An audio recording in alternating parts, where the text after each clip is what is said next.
we want to classify with. So in this case, we have a bunch of NBA players, a bunch of hoopers, right? And we want to predict a player's position, right? This categorical feature variable, or this response variable actually, given other features. So you can see the similarities between sort of regression and this. But now we're sort of classifying. We're using this tree to classify. So we have 5 positions in basketball. We have the point guard, shooting guard, small forward, power forward, center. And when we try to do this, we have this 5-class classification, right? We have this function that is going to return a more general split. Actually, it's going to combine the point guard and shooting guard and point and small forward and power forward into 2 categories, and we'll retain center. So it'll take the position and return this.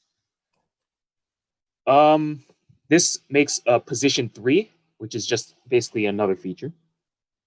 So, by the way, our feature matrix is going to be in here. 1 second. My season is on hold after just 3 games to that outbreak. Whoever that is. Unmuting.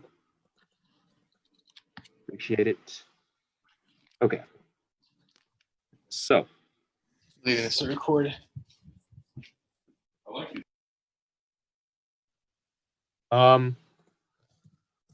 Now, if we look at our value counts, we see that there are 315 guards, 273 forwards, and 120 centers. Let's look at our data. These are all the we don't care about like nobody NBA players, like bench warmers. So let's only focus on players that average 10 or more points per game. And when we plot this, we see sort of this group of centers, forwards, and guards who we can sort of classify based on assists and rebounds. Assist, by the way, is for the non-hoopers. Assist is basically when you pass the ball to someone and they score.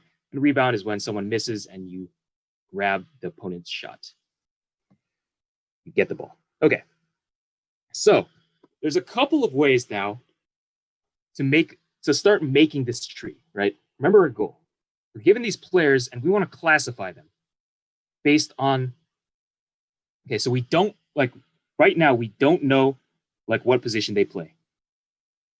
The goal is for a player where we don't know their position, we want to try to classify it based on other features.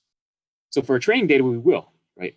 But we need to start formulating this, this sort of tree to try to do this. So, oh, can I zoom in, please? Sure. Okay.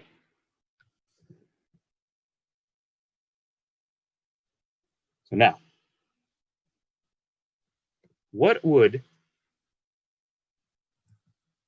oops.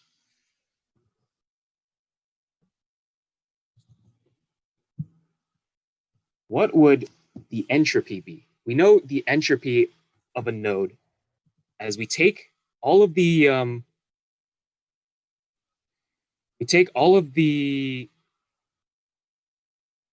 data rows in a data set, right? And we calculate the number of the probability that each unique value shows up in this data set. So for this set of values, PC for guard would be 2 out of 6. PC for forward would also be 2 out of 6. And PC for center would also be 2 out of 6. So these are just the probability that the category is in our set. So how can we go about defining entropy? Basically implementing this function for a set that we pass in, which would basically be a list. Either unmute yourself or type in the chat.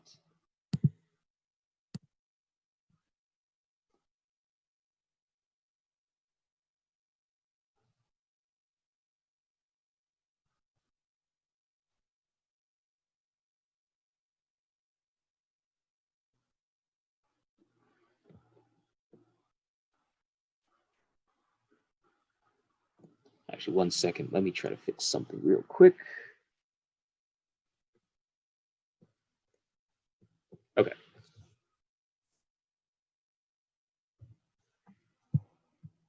So basically, we're given labels like this, and we want to calculate the entropy for each.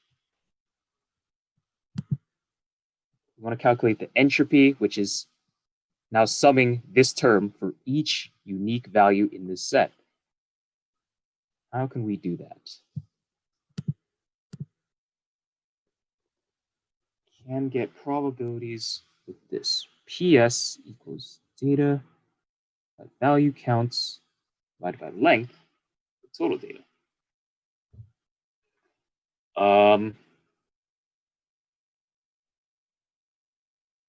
Okay, let's try that. Just in the beginning, call them labels. So we have NBA data, right? Called on pos 3 dot value counts divided by length of labels. Okay. Let's see if this works. Oops, I need to run this thing. Shout out to Bam Adebayo, by the way. Turned into a star. Okay.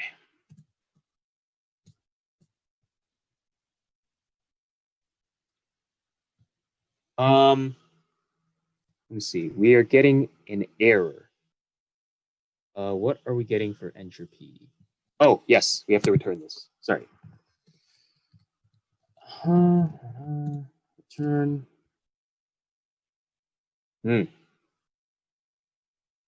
So we remember that entropy isn't each of the we have to sum them up, right? And then take the negation.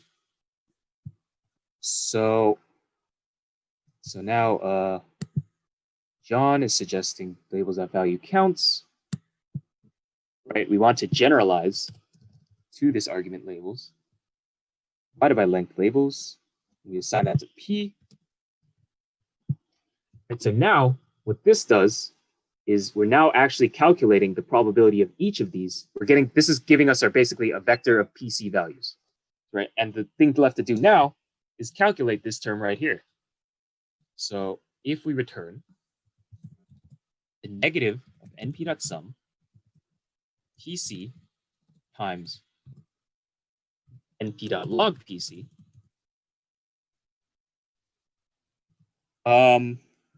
yeah, we can divide by np.log2. We can also just take np.log2, which would be easier.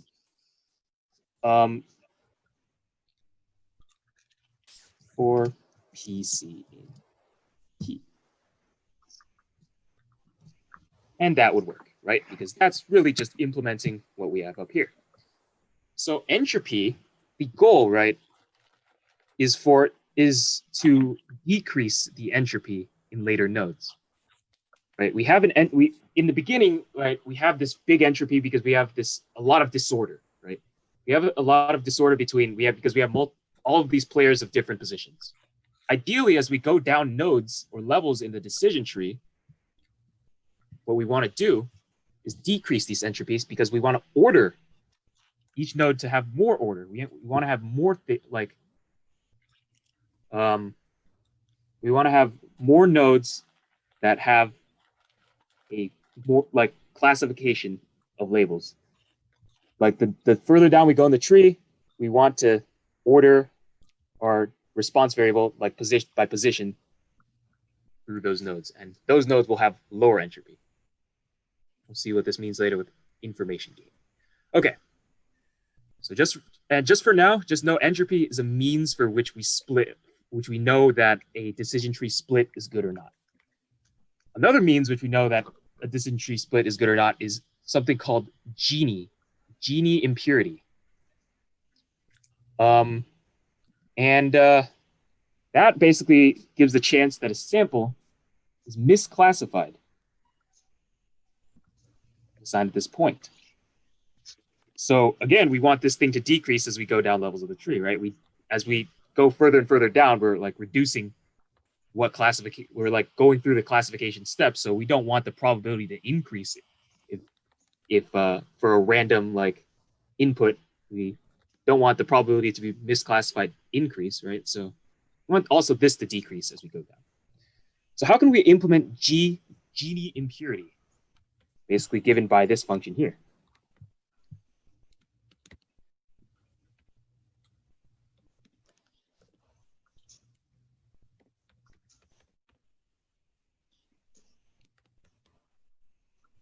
Right, well, this one would be a little bit easier, right?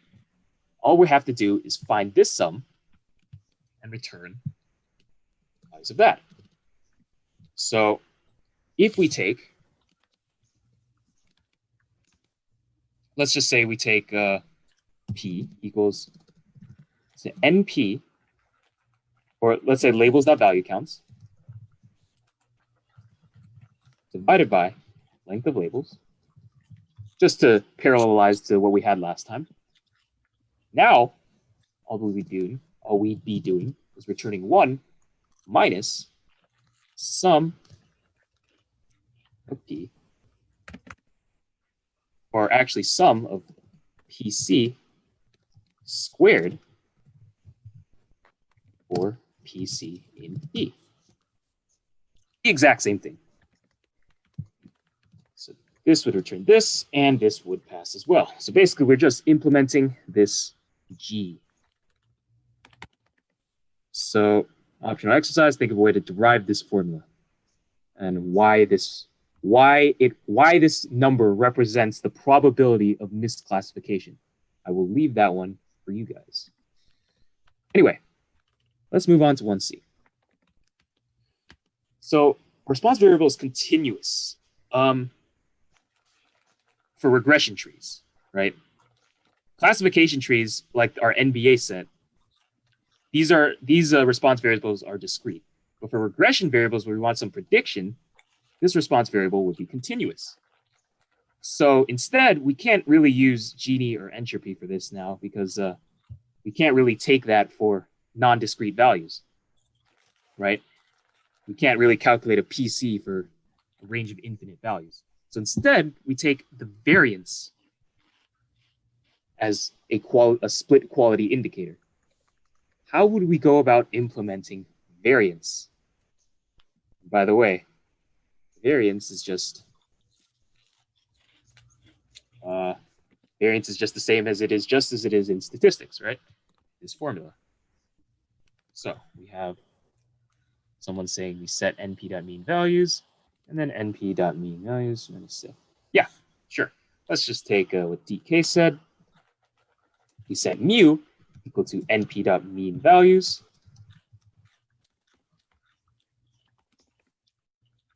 Actually, DK, you need to do one more thing.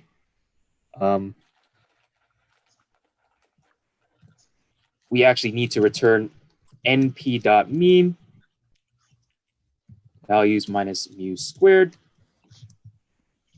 divided by n, or divided by length of values. Or actually, sorry, you don't need to do that. You actually already have done that with mean. Sorry, that's my bad. That is my mistake. That is what, yeah, sorry about that. This would be good. And this would pass as well. Yeah, sorry, DK, you're right. Okay, so that would just be for a regression tree where, Want to make me an egg? I'm actually fucking starving. You mind muting yourself, please? I have a question. Yeah, I don't know who that is, but could Yeah. you go back to 1C for just a second? Yeah. So you took the mean of the value set, which is the parameter, and that you assigned that to mu. Then you did the mean of values minus mu in this. Oh, but the squared term isn't included in. So you have to put parentheses around values. Yeah, Yeah, exactly. Alternatively, this would just be the equivalent way of saying like, and like we would want to return np.mean, just values minus like new, right? np.mean values. Yeah, And store got it. this. Yeah, Okay, this is just an equivalent. thank you. That's just another way to do it. But in this case, yeah, it's just now it's nested. Okay.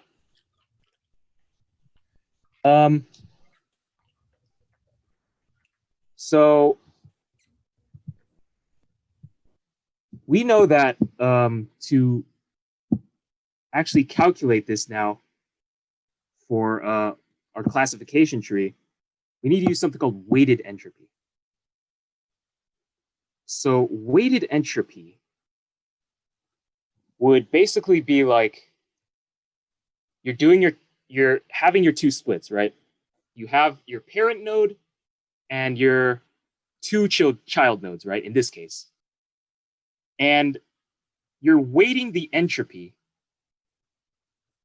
of each of the child nodes. You're taking a weighted average of each entropy of the child nodes that you have in your classification tree.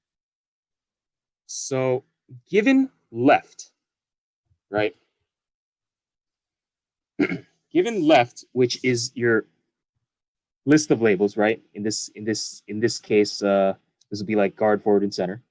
And given right, which is the same thing, but just corresponding to the two child nodes. And the metric, right? You remember you can calculate this quality of split in 3 different ways, depending on for entropy and Gini impurity. Remember, this would be for classification, and variance would be for regression, right? How can we implement weighted metric in which we want to calculate this weighted average? So S, remember, is this variable quality function, basically entropy, Gini impurity, or variance. How would we go about calculating this value now? L, which is basically the weighted metric, what we want. This will take a little bit more.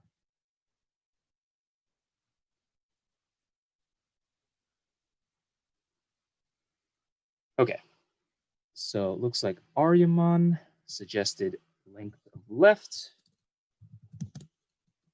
Return, let's just say length of left times metric of left plus length of right times metric,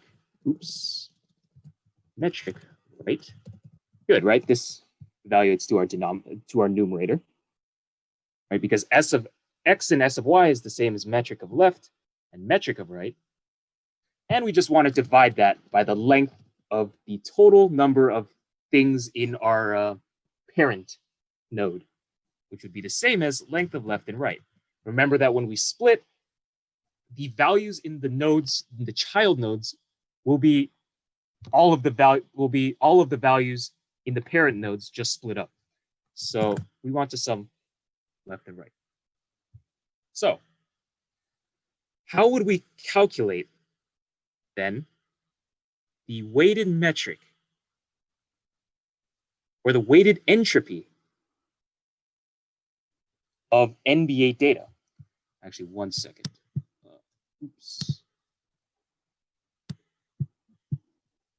How would we calculate the group of players?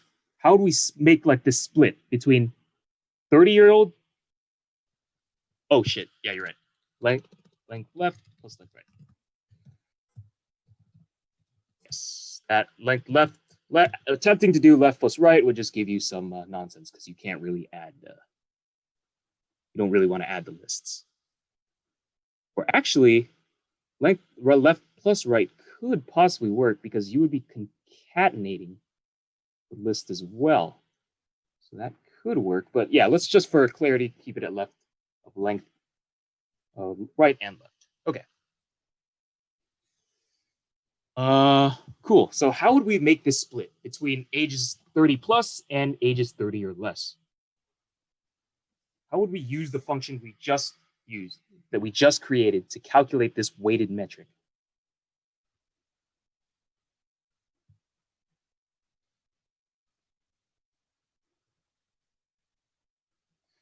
Right. Well, the first thing we need to do is find our data from NBA for left. The left group will be players 30 or years older, or age 30 or older, right? So I'm just pasting that in from John's answer, position 3. Now the right data would be those less than 30. Here. And now, because we wanted the weighted entropy, yes, we can also use query. That is a good observation. But now our function in which we calculate the split quality, in this case, the weighted entropy, right, would just be our entropy function that we defined earlier. Whoops, we may have missed something. What did we miss? You need extra parentheses around the numerator in the function, the return. Ah, yes, great observation. Yeah, we need one here. And that'll give us what we want. Solid, solid, solid. Cool. Could you go back for a second again, just because there was some up to 1D, where the one we were just working on. Which one? Sorry, up to 1D? That one below 1D. The Oh. one we were just on it. Yeah, it's this one, right? So, yeah, because I mean, I'm trying to follow, but like it's just there's an error on mine saying NBA is not defined, which makes me I didn't. NBA data is not defined? I just want to. Yeah, that's probably the. Yeah, just try rerunning all the cells. Like, yeah, that worked. Thank you. all right, cool. Yeah.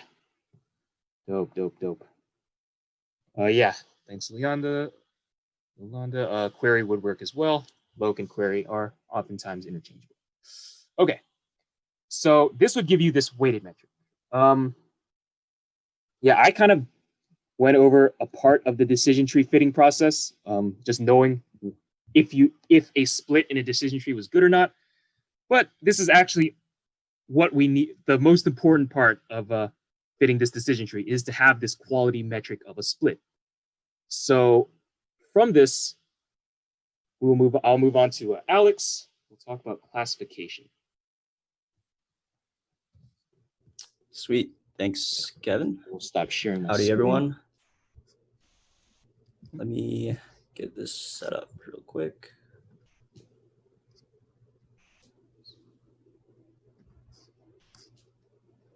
All right, sweet. Can everyone see my screen? Great. Cool. All right, so we're gonna be jumping into how we can use decision trees and as an extension random forest as classifiers. First, we're gonna draw a parallel to logistic regression. So here you'll notice that we have 3 classes that we're trying to classify into based on the position. So in class, we learned about logistic regression for binary classifiers. So this is like classifying to class 0 or class 1. So the common extension to that, to multi-class classification, is so there's 2 separate methods. One of them is called one versus rest, or one versus all. And then the other one is called one versus one. So here's an image of what we'll be doing. So one versus all. So say we have 3 classes here, triangles, squares, and x's. So we're going to build 3 separate classifiers, essentially. And the first one is going to see the probability that you're in a class triangle or anything else altogether. So both the other classes combined. Same thing for a square, and then same thing for the x's. So this is why it's called one versus rest. You're basically comparing one class to the rest of them as if they were one separate class altogether. The other method, which we're not going to be doing, is called one versus one. This is more analogous to traditional binary logistic regression. So you're just comparing one class versus one class at a time. So here we're comparing red versus black dots, black versus blue, red versus blue. So you actually need to create many more classifiers than this in order to encompass all possible combinations. So typically the one we're going to use is just going to be one versus all. It's a bit simpler to use, and it follows pretty nicely. Yeah. So let's go ahead and jump into that. So first, we're just going to split our data. This is already being done for us. We're going to have a test size of 25% of our data. Oops, let me run these cells real quick.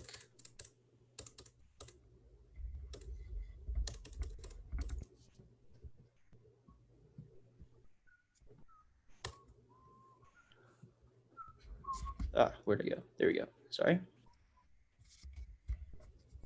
Cool. So that should have split our data. And then now in question 2A, in the cell below, set logistic regression model to be the one versus rest logistic regression model, then fit that model using the assist and rebound in that order from NBA train as our features. And position 3 is going to be our response variable. So this is just telling us that it's already been imported for us, but we do indeed have to use this optional parameter multi-class. So the syntax for that is going to look something like, pull this up here. So logistic regression. And then we're going to use that optional parameter multi-class. So this takes in a string, and we're just going to do OVR for one versus rest. Next, we want to actually fit our model to our data. So we can go ahead and do that.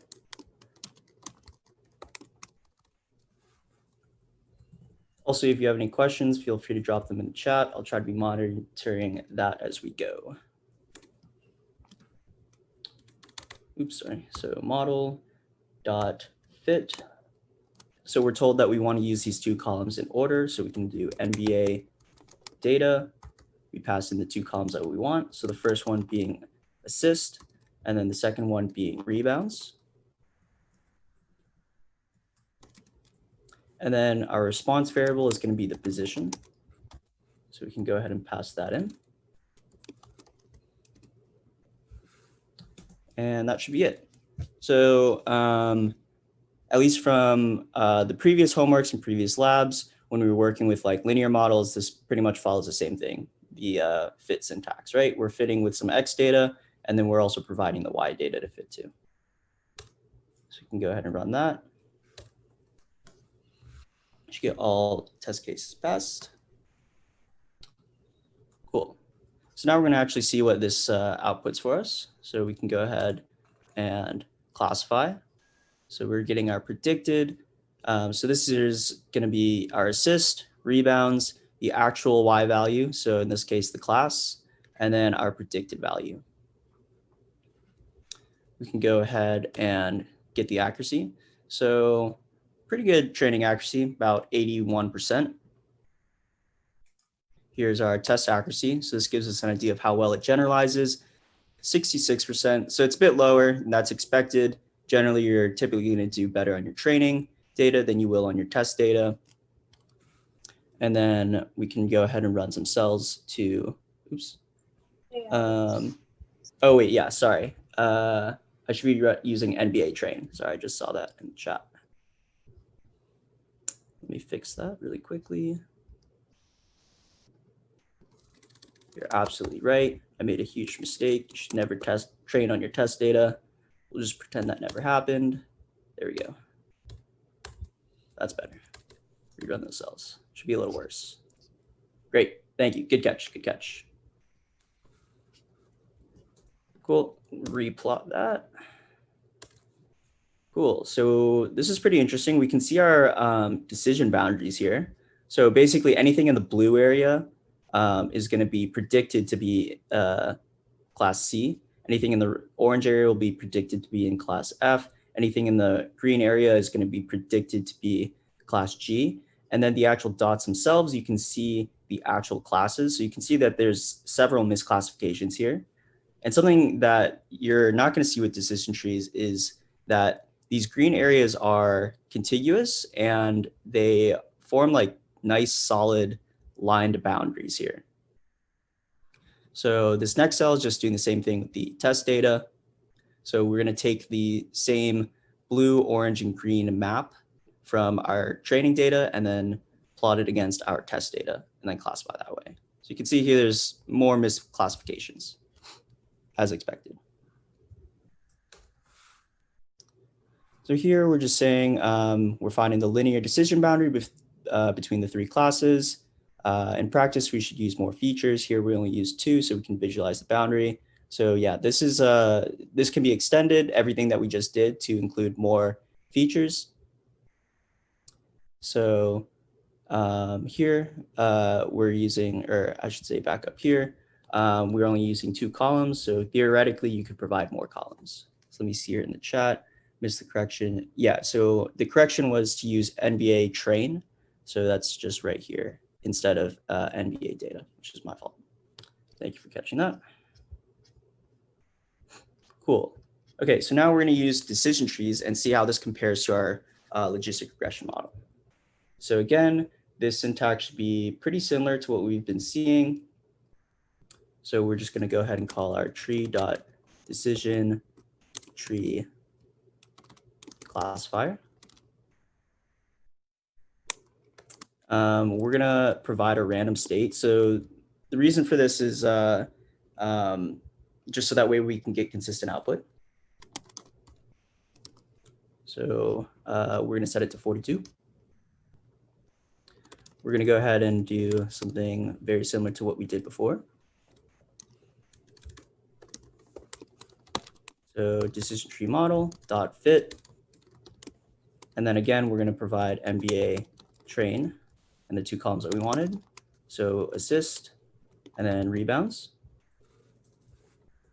We'll go ahead and provide the actual class.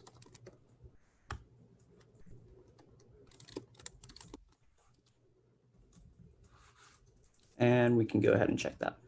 Cool, all test cases passed.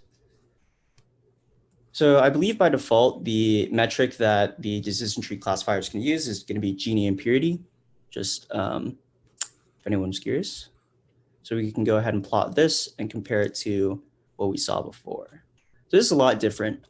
We can see here a lot of nonlinear and broken decision boundaries. So it's not contiguous. It's not made up of a single line. This is the kind of like beauty of a decision tree classifier. Even though decision trees are incredibly simple in nature, they can provide really complex decision boundaries like this. So earlier, so if we compare this to our logistic regression, there are kind of like these outlying points, like this orange one out here, or these sets of orange ones that are in the blue, but we couldn't really accommodate that without kind of like stretching the orange region outward, right? With logistic regression. So decision trees can get around this by forming their own individual decision boundaries. So you can view this like one segment of orange right here as one leaf of the decision tree. That's like stretched all the way out there. So this can be both good and bad. We're probably gonna overfit. So like this one point that's out here that's classified as orange kind of looks like it definitely should be in the green area, but our decision tree manages to classify it as orange to accommodate that one test point or training point. This can be both good and bad depending on your data, but this is kind of like the trade-off between bias and variance, right? So here we're going to get a lot of variance, but pretty low bias because it manages to actually classify that correctly. And we can see that because it really doesn't generalize too well to unseen test data right here. So decision trees manage to classify pretty accurately on the training data. And then we're going to have to do something to accommodate for test data. All right, so now we're just gonna go ahead and actually get our accuracy. So earlier in the semester, we would have asked you to do this by hand. but there's actually a built-in function.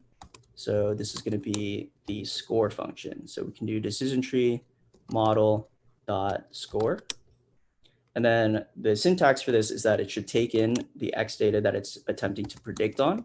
So again, this is going to be our assist and our rebounds column. And then we want to provide it with the actual Y data.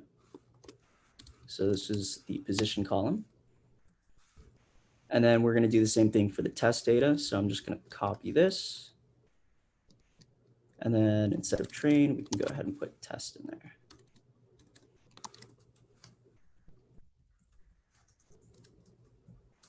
Cool.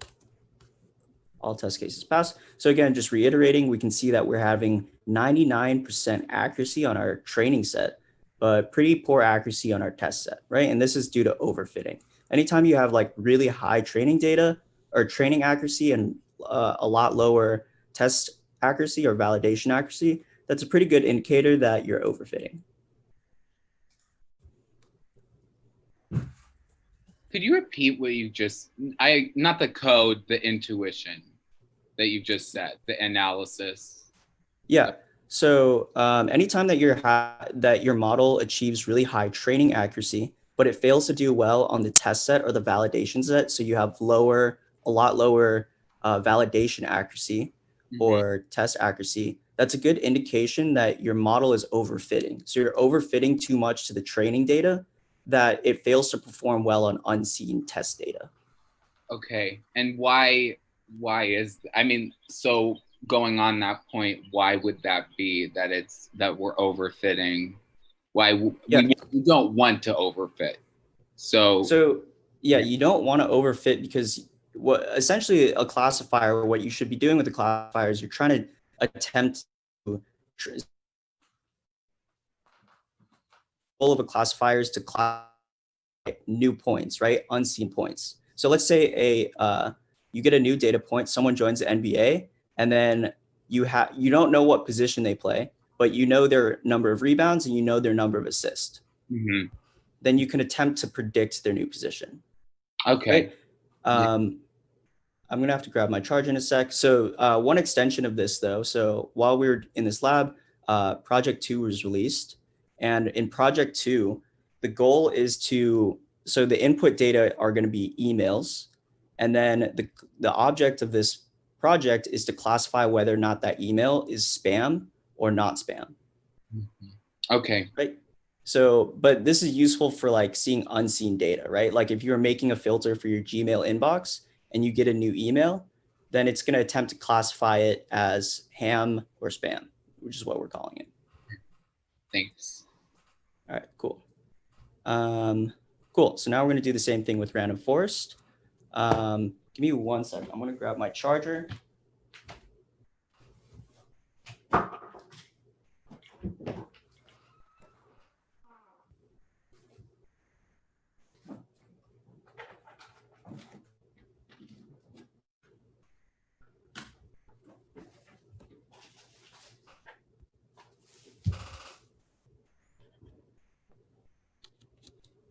All right, we're back. Cool. So, all right, let's use a random forest to try to classify this same data and compare it to our decision tree. Again, we're going to be using random state 42. So you might be asking, like, what's the point of using a random forest? So just really quickly, so this is taken from Professor Shushuk's textbook. This is not important to note, but it's a good example. So there's a story that back in 1906, there was a county fair in Plymouth, England, and the contest was to guess the weight of an ox. So usually everyone's going to be really far off, but the idea is that a lot of really terrible guesses working together can maybe make a really good guess. So the scientist, Francis Galton, he basically just took the median of everyone else who guessed before him, and then he just made that his guess. And it turns out that he was less than 1% from the actual value. So the idea is in a random forest is to maybe take a really large number of really bad normal decision trees. So I think the terminology is call them like stumps, and then combine them together to make one really strong classifier, right? So that's the idea that we're going to be doing. So we can go ahead and look at this. So this, again, the syntax is going to look mostly the same. We're just going to call our model. So this is going to be ensemble dot random forest classifier. So it takes in a few parameters. So the first one is going to be n estimators. So this is like how many decision trees are going to be inside of your forest. So we're going to set this to 20. We'll set our random state to be 42. And then again, we're going to do the same syntax. We're going to fit this using our input X data. So this is going to be NBA train. We're going to pass in the 2 columns. So assist and rebounds. And then, Brain wrong, just so you know. thank you. And this will be the position. Cool, all test cases passed. So again, we can go ahead and plot this. Cool, so notice that we're getting like really small slices in here. So again, that's just the result of using a lot more or many more classifiers and then kind of taking a majority vote. So here, what we're really going to see is that it's generalizing a lot better now, right? We have a lot less misclassified points in our test set. And this is the idea, right? If you have one really good decision tree classifier that's maybe overfitting, it can be countered by maybe a lower performing decision tree that generalizes better. So in a random forest, you're kind of relying on that mass of decision trees to give you a good generalizable output. So again, we're gonna just measure our accuracy here. So we can do, can go ahead and call our model dot score. Again, pass in these 2 columns.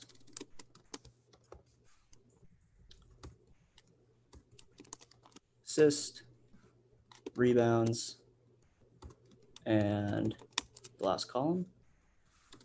Sorry, train. And then we also want to get our test accuracy.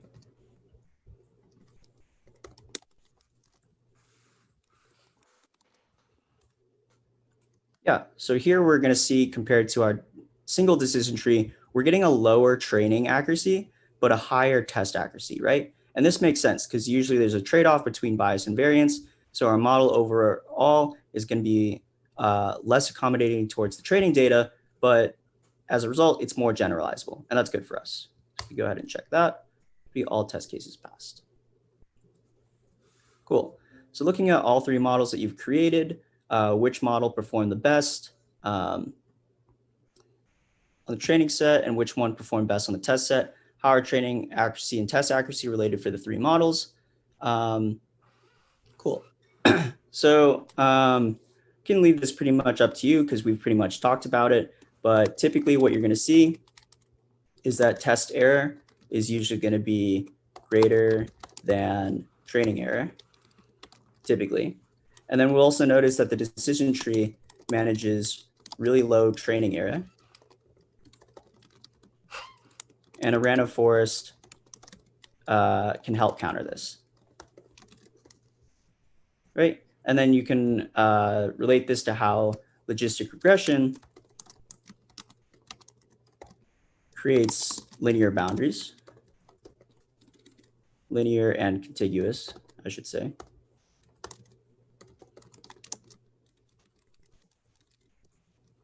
Whereas decision trees and random forests can get around this.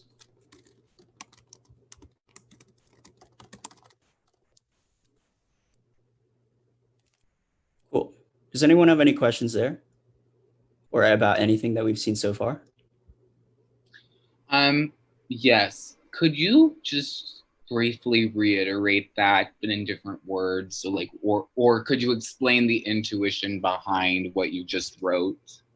Yeah, so I think to help explain it, the best thing to look at throughout this lab is going to be the actual graphs themselves. Okay. So between 2 graphs for an individual classifier, you can talk about the so how the test error is going to be greater than the training error. So here we're going to misclassify points because of the regions that were established during training. And then across sets, like across the pairs of graphs between the actual classifiers themselves, so between random forest, decision trees, and logistic regression, you can talk about how they compare to each other as models altogether, right? So here's like a random forest, which seems to generalize quite well to unseen data. And then if we compare that to a decision tree, you can see here that we're getting like really weird boundaries outside, which can actually misclassify points. And why is that again? Why is that difference apparent? Like why are there more misclassifications in the decision tree? So a decision tree is like a single person, right, trying to look at all of this. Whereas a random class or a random forest is going to be a collection of individual decision trees, and then it's going to take a majority vote essentially to classify a point.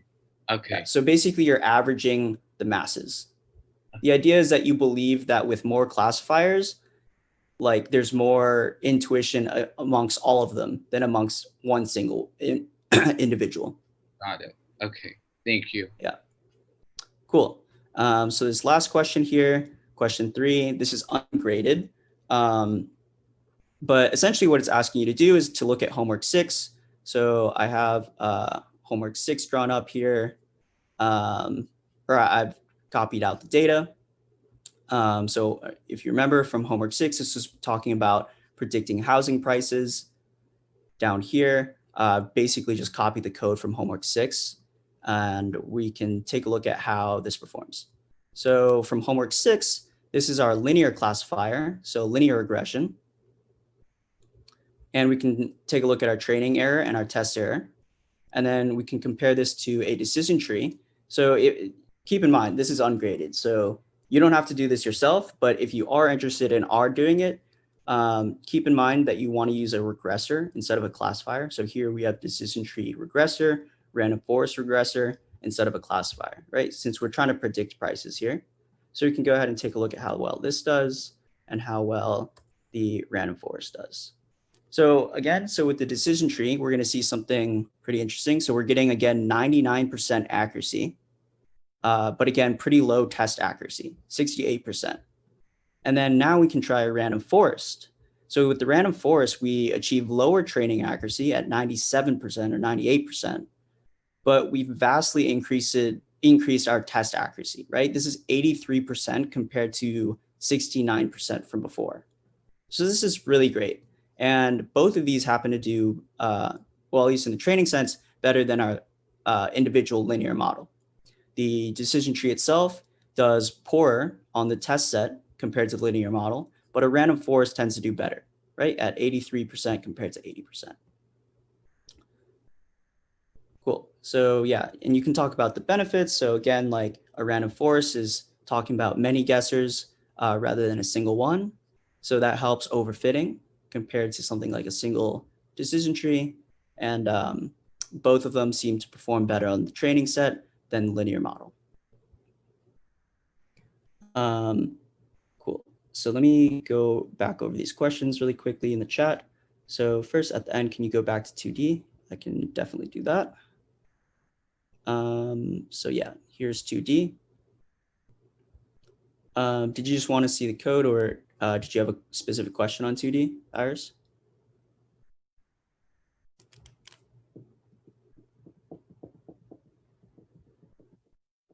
Got it. Okay, cool. And let's see. Yeah, so a forest is going to average across decision trees. In real life, a forest is a collection of trees on a basic level. But yeah, that's why it's called that.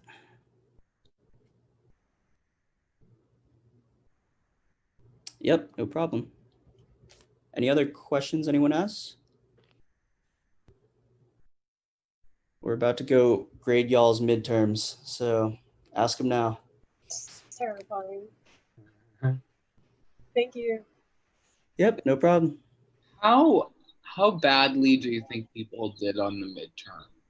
Like, do you think that, I don't know, I felt it was so, like, parts of it weren't that bad, but parts of it were very challenging. And so I wondered, do you think most people even finished it? Like, did people actually finish the midterm? Or Did they run out of time?